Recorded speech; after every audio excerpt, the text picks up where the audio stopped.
sorry if I'm so thrilled, but after the border, when the officer of the border put me a stamp and I make my first step on the United States soil, I was like a child on his first Christmas tree.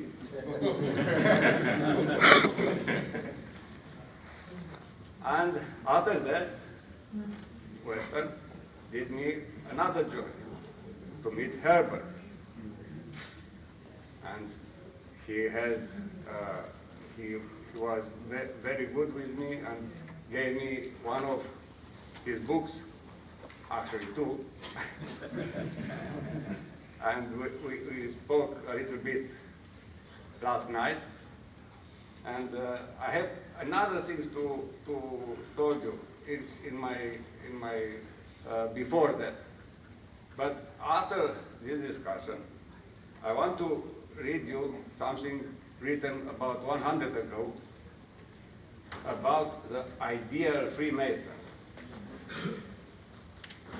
If you see a man who quietly and modestly moves in the sphere of his life, who without blemish fulfills his duty as a man, a subject, a husband, and a father, who is pious without hypocrisy, benevolent without ostentation, and hates his fellow man without self-interest, whose heart beats warm for friendship, whose serene mind is open for licensed pleasures, who in vicissitudes does not despair, nor in fortune, will be presumptuous, and who will be resolute in the hour of danger.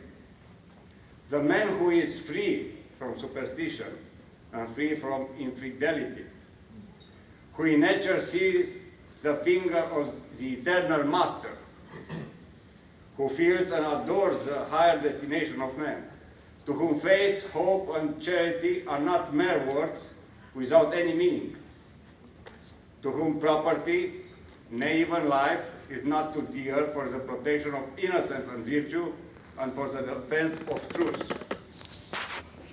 The man who towards himself is a severe judge, but who is tolerant with the debilities of his neighbor, who endeavors to oppose errors without arrogance, and to promote intelligence without impatience, who properly understands how to estimate and empty his means, who honors virtue, though it might be in the most humble garment, and who does not favor vice, so it be clad in purple, and who administers justice to merit preserver dwelling in palace or cottages.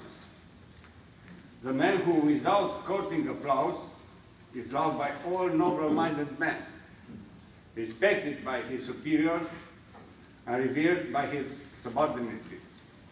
The man who never proclaims what he has done, can do, or will do, but where need is will lay hold with patient courage, circumspect resolution, and rare power of mind, and who will not cease until he has accomplished his work, and then, without pretensions, will retire into the multitude because he did the good act, not for himself, but for the cause of good.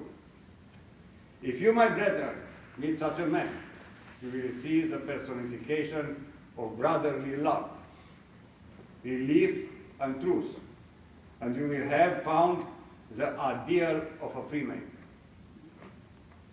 These words was written 100 ago.